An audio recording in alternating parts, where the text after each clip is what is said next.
Break के बाद एक बार फिर आप सभी का स्वागत। इस्तकबाल, आप देख रहे हैं हमारी आवाज।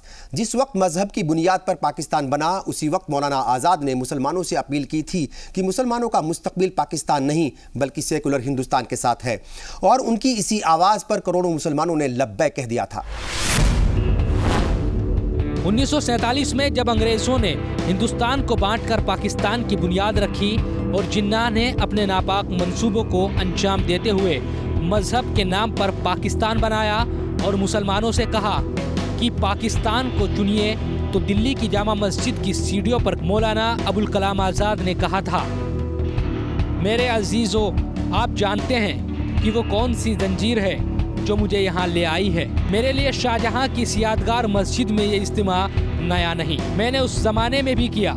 एक वक्त था जब मैंने हिंदुस्तान की आज़ादी का एहसास दिलाते हुए तुम्हें पुकारा था और कहा था कि जो होने वाला है उसको कोई कौम अपनी नहुसियत से रोक नहीं सकती। हिंदुस्तान की तकदीर में भी सियासी इनकलाब लिखा जा चुका है और उसकी गुलामी की जंजीरें 20वीं सदी की हवाएं हुर्रियत से कटकर गिरने वाली हैं। आज हिंदुस्तान आज़ाद है और तुम अपनी आंखों से देख रहे हो कि वो सामने लाल किले की दीवार पर आज़ाद हिंदुस्तान का झंडा शान से लहरा रहा है। ये वही झंडा है जिसकी उड़ानों से हाकिमा गुरूर के दिल आज़ाद कहे लगाते थे। मेरे भाई, मैंने हमेशा सियासत की ज़्यादतियों से अलग रखने की कोशिश की है क्योंकि मेरी बातें पसंद नहीं आती, लेकिन आज मुझे जो कहना है उसे बेरोक होकर कहना चाहता हूँ। हिंदुस्तान का बंटवारा बुनियादी तौर पर गलत था। मजहबी इख्तलाफ को जिस तरह से हवा दी गई, उसका नतीजा और आसार यही थे जो हमने अपनी आंखों से देखे और बदकिस्मती से कई जगह पर आज भी देख रहे हैं। आज हिंदुस्तान की सियासत का रुख बदल चुका है। मुस्लिम लीग के लिए यहाँ कोई जगह नहीं। मैं कहता हूँ कि जो उजले नक्शो निगार तुम्हें इस हिंदुस्तान में माजी की यादगार के तौर पर नजर आ रहे हैं, वो तुम्हारा ही काफिला लाया था। उन्हें भुलाओ नहीं, उन्हें छोड़ो नहीं, उनके वारिस बनकर रहो और समझ लो, तुम भागने के लिए तैयार नहीं तो फिर कोई ताकत तुम्हें नहीं भगा सकती। आओ, अहद करो कि ये मुल्क हमारा है, हम इसी के लिए हैं और उसकी तकदीर के बुनियादी फैसले हमारी आवाज़ के बगैर अधूरे ही रहेंगे। जिस वक्त मौलाना आज़ाद की तकरीर मुकम्मल हुई, यकीनन हिंदुस्तान के मुसलमानों की बड़ी आबादी ने तय कर लिया कि वो मजहब के नाम पर बने मुल्क पाकिस्तान नहीं जाएंगे, बल्कि सेकुलर हिंदुस्तान में सबके साथ मिलकर रहेंगे और वो आज भी रह रहे हैं। सवाल ये पैदा होता है कि हम हिंदुस्तानी मुसलमानों को बार बार पाकिस्तानी कहकर क्यों पुकारा जाता है। जिनको पाकिस्तान जाना था वो लोग चले गए, और जिनको हिंदुस्तान पसंद है, ना हमने मुतालबा किया था पाकिस्तान का और ना जाने की दरख्वास्त की थी, बल्कि मौलाना अबुल कलाम आज़ाद रहमतुल्लाह अलैह उन्होंने तो ललकार कर कहा था कि ये मुल्क हमारा है और हम यहाँ के वासी हैं। ये महसूस होता है कि 1947 में जब मुल्क तकसीम हुआ तो मुसलमानों के पास ऑप्शन था कि जिनको पाकिस्तान जाना है वो पाकिस्तान चले जाएं, जिनको इस मुल्क में रहना है वो इस मुल्क में रहें। हिंदुस्तान के मुसलमानों की एक बड़ी तादाद ने हिंदुस्तान को अपना मादर वतन समझा और उसी की मिट्टी से जुड़े रहे, लिहाजा उनकी वफादारी के ऊपर किसी भी शक व शुबे की गुंजाइश नहीं है। हालांकि पिछले 70 बरस के दौरान हिंदुस्तान का मुसलमान किस हालत में है ये भी किसी से छिपा नहीं है। समाजी, तालीमी और माशी एतबार से आज हालात मुसलमानों के पिछड़े हैं, लेकिन उससे भी ज़्यादा परेशान करने वाली बात यही है कि बार बार उसकी देशभक्ति पर सवाल उठाए जाते हैं। ये पाकिस्तान किस चिड़िया का नाम है और हमें हिंदुस्तान के मुसलमानों को पाकिस्तान से क्या लेना देना। अगर पाकिस्तान हमारा दुश्मन, मुल्क का दुश्मन है, तो पाकिस्तान हमारा भी दुश्मन है। हमें पाकिस्तान से कुछ लेना नहीं है। हम इस मिट्टी में बढ़े हैं, इस मिट्टी में पले हैं, जो कुछ पाया हमने इस मिट्टी में पाया है और इसी मिट्टी में हम दफनाए जाएंगे। हमारे आबा व अजदाद यहाँ दफन है और हमारे आबा व अजदाद ने अपना खून पसीना दिया है आज़ादी के लिए।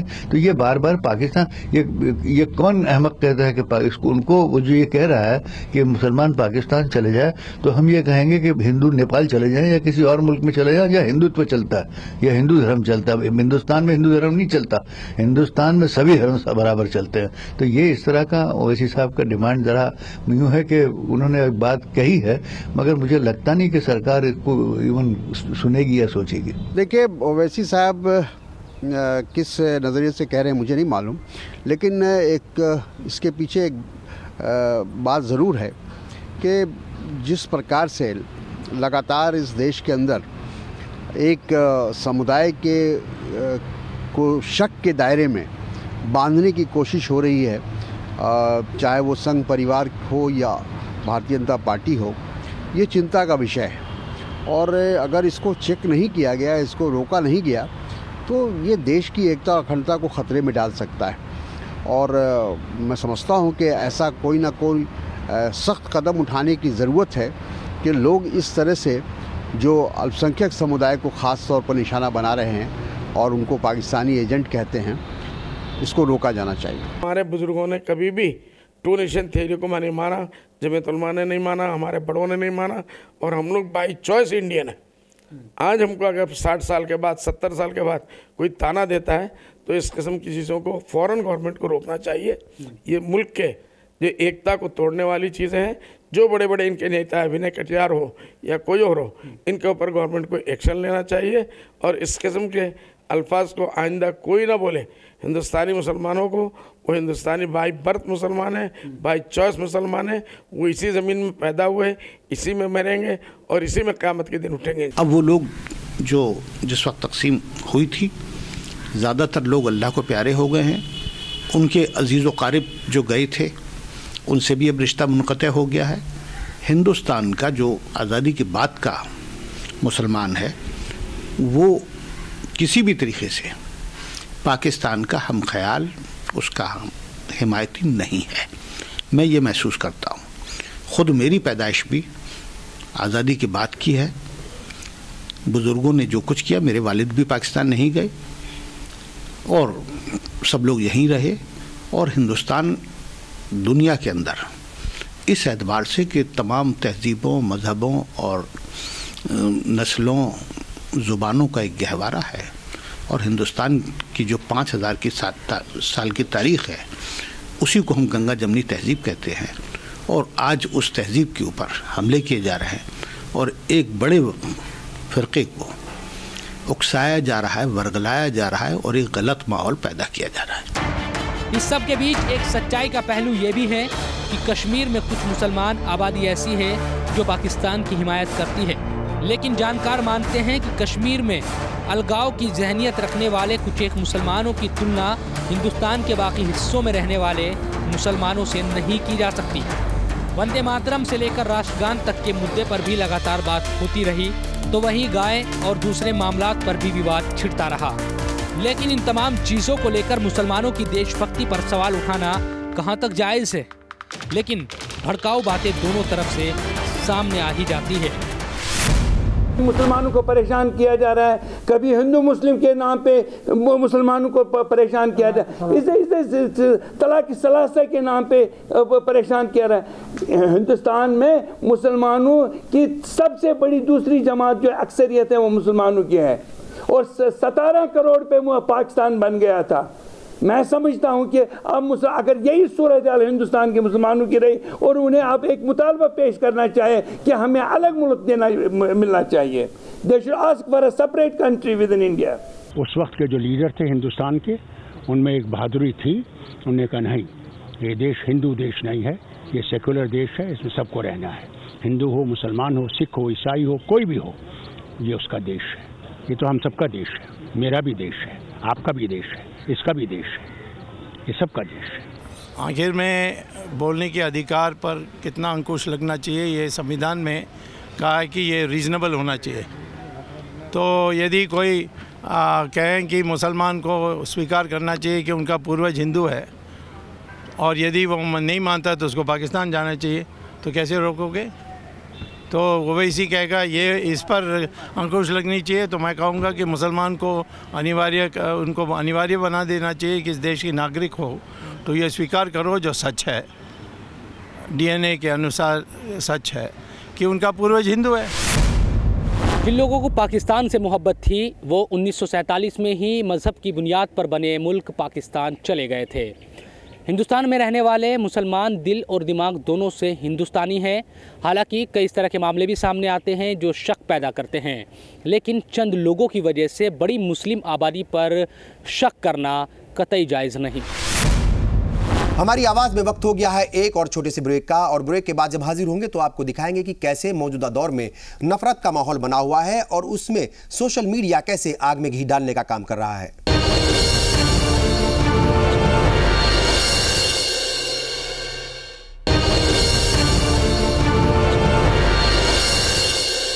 ब्रेक के बाद एक बार फिर आप सभी का स्वागत। इस्तकबाल आप देख रहे हैं हमारी आवाज़।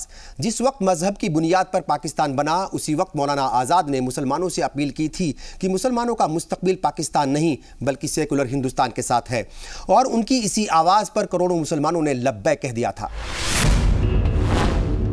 1947 में जब अंग्रेजों ने हिंदुस्तान को बांटकर पाकिस्तान की बुनियाद रखी और जिन्ना ने अपने नापाक मंसूबों को अंजाम देते हुए मजहब के नाम पर पाकिस्तान बनाया और मुसलमानों से कहा कि पाकिस्तान को चुनिए, तो दिल्ली की जामा मस्जिद की सीढ़ियों पर मौलाना अबुल कलाम आज़ाद ने कहा था, मेरे अजीजों, आप जानते हैं कि वो कौन सी जंजीर है जो मुझे यहाँ ले आई है। मेरे लिए शाहजहां की इस यादगार मस्जिद में ये इज्तिमा नया नहीं, मैंने उस जमाने में भी किया। एक वक्त था जब मैंने हिंदुस्तान की आज़ादी का एहसास दिलाते हुए तुम्हें पुकारा था और कहा था कि जो होने वाला है उसको कोई कौम अपनी नहुसियत से रोक नहीं सकती। हिंदुस्तान की तकदीर में भी सियासी इनकलाब लिखा जा चुका है और उसकी गुलामी की जंजीरें 20वीं सदी की हवाएं हुर्रियत से कटकर गिरने वाली हैं। आज हिंदुस्तान आज़ाद है और तुम अपनी आंखों से देख रहे हो कि वो सामने लाल किले की दीवार पर आज़ाद हिंदुस्तान का झंडा शान से लहरा रहा है। ये वही झंडा है जिसकी उड़ानों से हाकिमा गुरूर के दिल आज़ाद का कहे लगाते थे। मेरे भाई, मैंने हमेशा सियासत की ज़्यादतियों से अलग रखने की कोशिश की है क्योंकि मेरी बातें पसंद नहीं आती, लेकिन आज मुझे जो कहना है उसे बेरोक होकर कहना चाहता हूँ। हिंदुस्तान का बंटवारा बुनियादी तौर पर गलत था।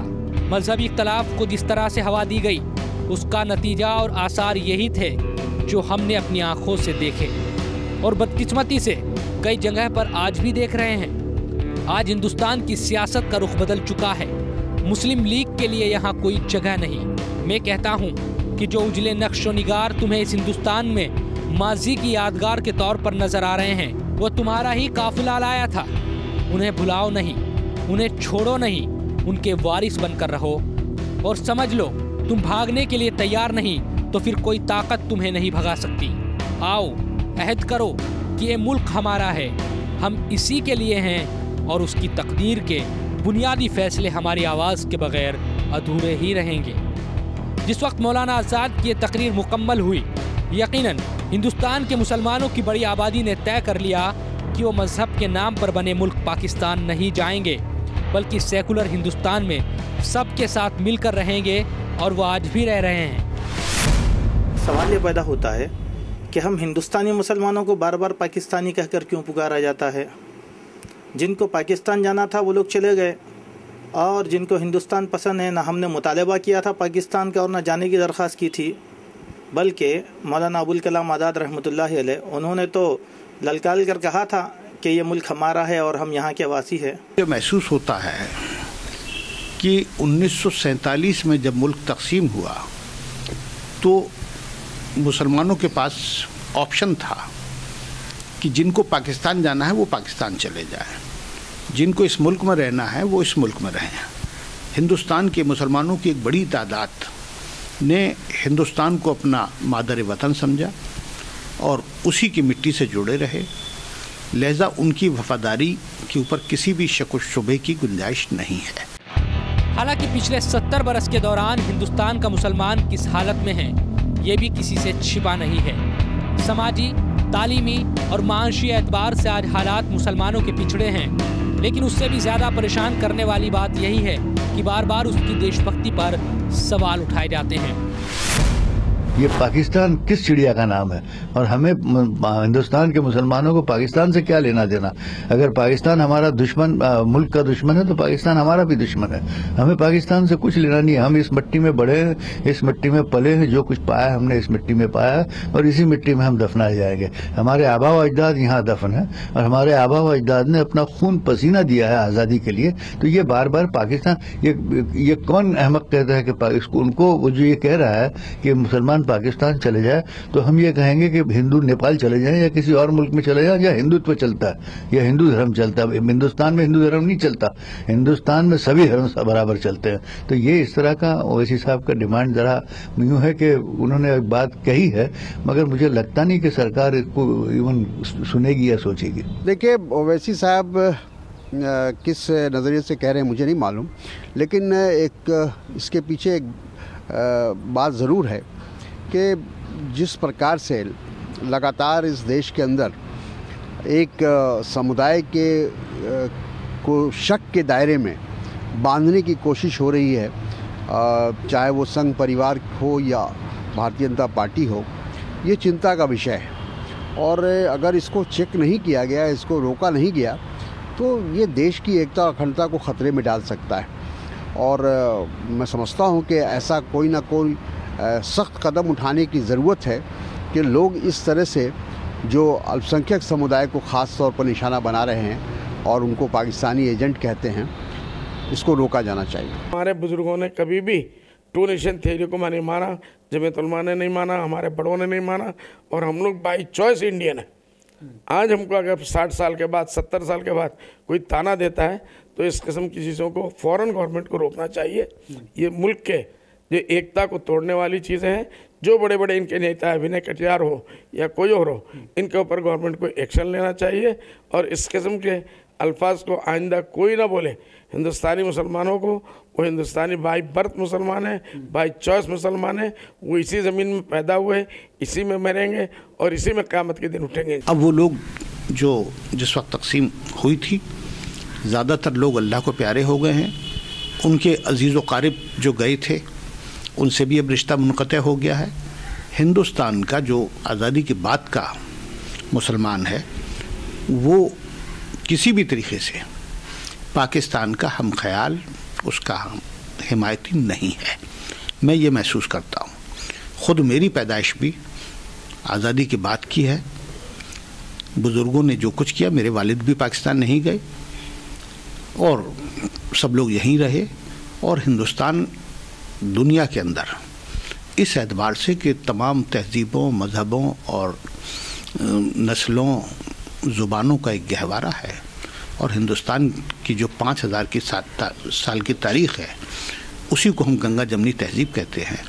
और आज उस तहज़ीब के ऊपर हमले किए जा रहे हैं और एक बड़े फ़िरक़े को उकसाया जा रहा है, वर्गलाया जा रहा है और एक गलत माहौल पैदा किया जा रहा है। इस सब के बीच एक सच्चाई का पहलू ये भी है कि कश्मीर में कुछ मुसलमान आबादी ऐसी है जो पाकिस्तान की हिमायत करती है, लेकिन जानकार मानते हैं कि कश्मीर में अलगाव की जहनियत रखने वाले कुछ एक मुसलमानों की तुलना हिंदुस्तान के बाकी हिस्सों में रहने वाले मुसलमानों से नहीं की जा सकती। वंदे मातरम से लेकर राष्ट्रगान तक के मुद्दे पर भी लगातार बात होती रही, तो वहीं गाय और दूसरे मामलात पर भी विवाद छिड़ता रहा। लेकिन इन तमाम चीज़ों को लेकर मुसलमानों की देशभक्ति पर सवाल उठाना कहाँ तक जायज़ है, लेकिन भड़काऊ बातें दोनों तरफ से सामने आ ही जाती है। मुसलमानों को परेशान किया जा रहा है, कभी हिंदू मुस्लिम के नाम पे मुसलमानों को परेशान किया जा रहा है, इसे तलाक सलासा के नाम पे परेशान किया रहा है। हिंदुस्तान में मुसलमानों की सबसे बड़ी दूसरी जमात जो अक्सरियत है वो मुसलमानों की है और 17 करोड़ पे पाकिस्तान बन गया था। मैं समझता हूं कि अब अगर यही सूरत हाल हिंदुस्तान के मुसलमानों की रही और उन्हें अब एक मुतालबा पेश करना चाहे कि हमें अलग मुल्क मिलना चाहिए, they should ask for a separate country with in India. उस वक्त के जो लीडर थे हिंदुस्तान के, उनमें एक बहादुरी थी। उन्होंने कहा नहीं, ये देश हिंदू देश नहीं है, ये सेकुलर देश है, इसमें सबको रहना है। हिंदू हो, मुसलमान हो, सिख हो, ईसाई हो, कोई भी हो, ये उसका देश है। ये तो हम सबका देश है, मेरा भी देश है, आपका भी देश है, इसका भी देश है, ये सबका देश है। आखिर में बोलने के अधिकार पर कितना अंकुश लगना चाहिए, ये संविधान में कहा है कि ये रीज़नेबल होना चाहिए। तो यदि कोई कहें कि मुसलमान को स्वीकार करना चाहिए कि उनका पूर्वज हिंदू है और यदि वो नहीं मानता तो उसको पाकिस्तान जाना चाहिए, तो कैसे रोकोगे? तो ओवैसी कहेगा ये इस पर अंकुश लगनी चाहिए, तो मैं कहूँगा कि मुसलमान को उनको अनिवार्य बना देना चाहिए कि इस देश की नागरिक हो तो ये स्वीकार करो जो सच है, डीएनए के अनुसार सच है कि उनका पूर्वज हिंदू है। जिन लोगों को पाकिस्तान से मोहब्बत थी वो 1947 में ही मज़हब की बुनियाद पर बने मुल्क पाकिस्तान चले गए थे। हिंदुस्तान में रहने वाले मुसलमान दिल और दिमाग दोनों से हिंदुस्तानी हैं। हालांकि कई इस तरह के मामले भी सामने आते हैं जो शक पैदा करते हैं, लेकिन चंद लोगों की वजह से बड़ी मुस्लिम आबादी पर शक करना कतई जायज़ नहीं। हमारी आवाज में वक्त हो गया है एक और छोटे से ब्रेक का, और ब्रेक के बाद जब हाजिर होंगे तो आपको दिखाएंगे कि कैसे मौजूदा दौर में नफरत का माहौल बना हुआ है और उसमें सोशल मीडिया कैसे आग में घी डालने का काम कर रहा है।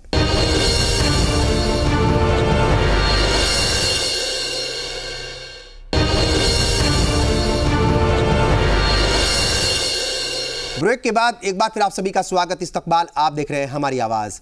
मुसलमानों की वतन परस्ती पर किसी को शक नहीं, लेकिन मौजूदा दौर की सियासत और सोशल मीडिया में फैली नफरत ने हालात और ज्यादा खराब किए हैं। यकीनन इसको समझने की भी जरूरत है।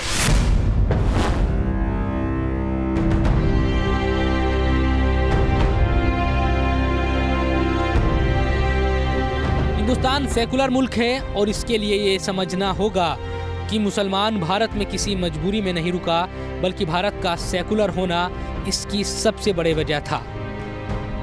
आज़ादी की लड़ाई से लेकर पाकिस्तान के साथ हुई लड़ाई तक सबने मिलकर साथ लड़ी और पाकिस्तान के दांत भी खट्टे किए। ये बात सच है कि दहशतगर्दी के बढ़ते वाक़यात ने भी मुसलमानों पर शक पैदा किया, लेकिन क्या इसके लिए पूरी कौम को जिम्मेदार ठहराना सही है? जिन लोगों ने गलत किया, कानून ने उनको सजा दी। भारत में मुसलमानों के नाम पर जिस तरह से भ्रामक प्रचार किए जाते हैं, उन पर किसी दानिश्वर ने कोई लेख नहीं लिखा। और सच्चाई ये है कि सोशल मीडिया पर हालात ज़्यादा खराब नजर आते हैं। इस खतरनाक हो चली परंपरा का असर अब जमीन पर भी नजर आ रहा है और कभी राबिया तो कभी राजस्थान के बुजुर्ग के साथ ज्यादती की खबरें आम रहती है। इन तमाम बातों को राजनीति से अलग होकर नहीं देखा जा सकता, बल्कि सियासत इसमें बड़ा रोल अदा करती है। ये बिल्कुल सही है। जब से मोदी सरकार आई है, जो सांप्रदायिक शक्तियां हैं, जो असामाजिक तत्व हैं, अलग अलग ढंग से अलग अलग रूप धारण करके वो देश के अंदर एक सांप्रदायिक माहौल बनाने का प्रयास उनका चल रहा है। और यही कारण है कि देश में इन 3 वर्षों में सांप्रदायिक दंगे सबसे ज़्यादा हुए हैं और ये बहुत ही चिंता का विषय है। हमें याद है कि अटल बिहारी वाजपेयी जी ने 2002 में भी ये बात कही थी कि राजधर्म का निर्वाह होना चाहिए।